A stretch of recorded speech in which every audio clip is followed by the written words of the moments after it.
Halo pemirsa Female Zone, narasumber saya kali ini kepeduliannya untuk para penderita penyakit darah talasemia di Aceh mendorong ia keliling Indonesia untuk mengumpulkan darah bagi penderita talasemia khususnya di Aceh. Nah, dengan mendirikan komunitas darah untuk Aceh, perempuan ini berhasil mendorong ribuan masyarakat yang mendukung dengan menjadi pendonor tetap bagi penderita penyakit talasemia. Siapa dia? Ikuti perbincangan saya dengan perempuan satu ini sesaat lagi di Female Zone, Inspirasi Perempuan Indonesia.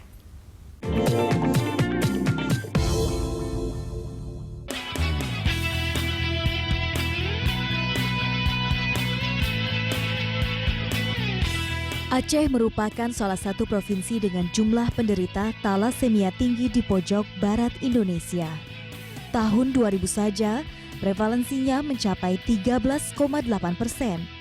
Penyakit kelainan gen pembentuk hemoglobin darah ini berbahaya.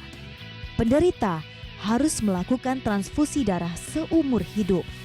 Dan hingga kini, penyakit ini belum ada obatnya. Semua itu mengetuk Nurjana Hussein untuk melakukan sesuatu. Wanita Aceh ini lalu membentuk komunitas darah untuk Aceh. Misinya, meringankan penderita talasemia mendapatkan pasokan darah rutin. Berkat tangan dinginnya, Nurjana sanggup menghimpun ribuan pendonor darah. Alhasil, penderita talasemia pun mendapatkan pendonor tetap. Bersama saya Nurjana Hussein, akrabnya dipanggil Kak Nunu ya. Iya, benar. Kak Nunu, selamat datang di Female Zone. Ini ceritanya menjadi pemburu darah. Serem ya. Serem ya, pemburu darah tidak sengaja ya. Iya. Karena waktu itu apa sih, ingin mengadakan acara donor darah, tapi kemudian apa yang menggerakkan bisa menjadi menjadi pemburu darah tetap. Nah, di tahun 2000, ini flashback nih ya, Flashback. 2012 ini, kebetulan saya resign dari tempat saya bekerja. Itu resign karena apa? Ya, kadang-kadang kekinian waktu itu istirahat, jenuh, walaupun sebenarnya nggak bisa. Pengen santai-santai di rumah? Ya, itu yang sebenarnya. Kemudian saya ada yayasan, namanya Yayasan Darah untuk Aceh, itu, Yayasan Bumiku Hijau, itu untuk lingkungan. Nah, kebetulan mau dekat dengan ulang tahun yayasan tersebut. Jadi kan lagi happening waktu itu donor darah. Ya udah kita lakukan donor darah. Nah, begitu saya ke PMI, kita utarakan maksud ini. Ya, PMI menanggapi dengan bagus sekali, tapi pada saat itu mengatakan bahwa kalau donor pada saat ada momen itu hanya sekali, jadi tidak bisa kontinu membantu orang. Nggak cukup begitu ya, hanya bikin acara donor darah sekali saja. Betul. Gitu ya. Nah, kemudian banyak sekali memang kekurangan stok di PMI ya, khususnya karena kebutuhannya Aceh. Banyak gitu. Idealnya sih dari total populasi penduduk itu 2% itu pendonor, tapi Aceh itu kan tersebar sangat luas. Kemudian Rumah Sakit Umum Dr. Zainal Abidin itu merupakan rujukan provinsi, di mana semua yang rumah sakit daerah merujuknya ke situ. Sementara Rumah Sakit Umum Zainal Abidin di Banda Aceh ya, Aceh. Padahal banyak wilayah-wilayah di luar Banda Aceh ya. Nah, dirujuk ke situ. Nah, untuk pendonornya itu hanya warga Banda Aceh dan Aceh besar sekitarnya saja. Jadi tidak cukup untuk mensupport kalau kita hanya mengharapkan pendonor datang sukarela. Nah, begitu kita lihat stok darah yang menipis, juga kita komunikasi dengan Direktur PMI pada waktu itu Dr. Ridwan Ibrahim. Jadi saya berpikir kita akan lakukan sesuatu untuk continue dan tetap gitu. Tapi kita harus keluar dari jangan di yayasan Bumiku Hijau lagi. Makanya terbentuklah Darah untuk Aceh itu. Darah untuk Aceh. Pada 2012. Nah, teman-teman nanya, kenapa Darah untuk Aceh? Aceh konflik segala macam, apa tidak ini darah untuk Aceh? Agak serem gitu. Nah, saya pikir gini, pada saat orang melihat nama yang aneh, nama yang asing, ada kesempatan untuk bertanya. Nah, di situ kita bisa menjelaskan. Kalau biasa saja kan orang tidak marketingnya ya. Kan Nunu juga dulu orang marketing ya. Iya. Gitu. Oke, jadi keputusan membuat komunitas ini Darah untuk Aceh.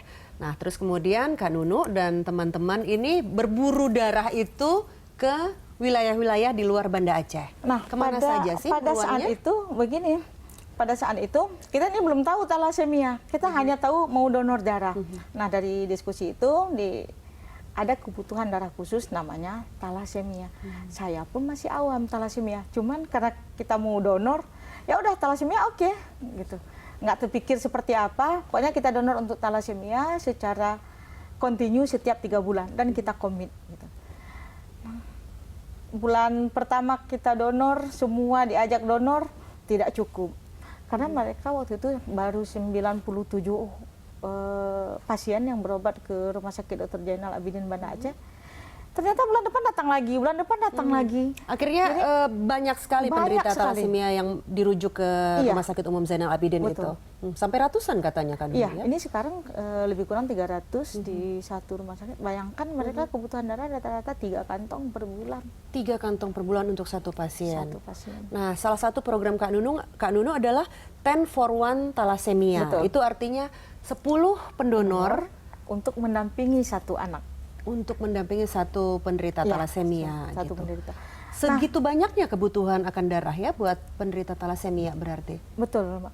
Nah, kita berpikir begini, saya sebenarnya hanya untuk memudahkan pekerjaan saya mencari darah supaya mereka tetap tidak terpikir keuntungan dari 10 for 1 talasemia itu. Apa keuntungannya, Kak? Kenaikan darah HB itu lebih signifikan karena mekanisme adaptasi tubuh kita itu begitu. Ini kan donor darah 3 bulan sekali, 3, 1 cadangan. Nah, begitu bulan keempat sudah dengan pendonor pertama nih. Nah, begitu pendonor pertama lagi, reaksi akibat transfusi yang biasanya demam, biasanya sakit kepala, alergi itu sangat mudah dijumpain. Ini tidak terjadi lagi Ini terhadap pendonornya ya? terhadap berarti? penderitanya. Oh, terhadap penderitanya. Nah, kalau terhadap pendonornya banyak sekali keuntungan, kolesterol, yang hipertensi pada batas tertentu masih bisa donor itu juga akan normal. Kemudian yang paling penting adalah matinya sel darah merah kita 120 hari, di mana beban kerja jantung itu sangat berat. Kan harus melisis ini sel darah merah yang sudah mati untuk dikeluarkan. Nah, tapi ini kan bisa dimanfaatkan untuk orang lain. Jadi kesehatan kita juga lebih utama, kita juga bisa beramal. ke Oke, anak-anak. jadi keuntungannya sekaligus 2. Ganda.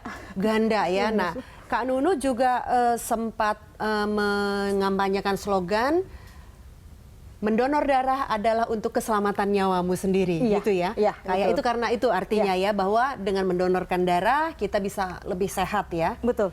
Oke, nah ini ganda, ini yang perlu diketahui juga ya oleh pendonor darah ya, tidak hanya sekedar Kadang-kadang kita beramal. mikirnya untuk membantu orang, padahal yang utama kita sudah bantu diri kita sendiri dulu. Ini lebih laku dan lebih mudah ya Kak ya, Iya, ajakannya ya betul. dengan apa namanya dengan slogan mengampanyekan keuntungan atau menyelamatkan nyawamu sendiri. Iya. Itu. Oke, Kak Nunu, kita akan berbincang di segmen selanjutnya lagi. Kak Nunu, ya pemirsa tetaplah bersama kami, Female Zone akan segera kembali.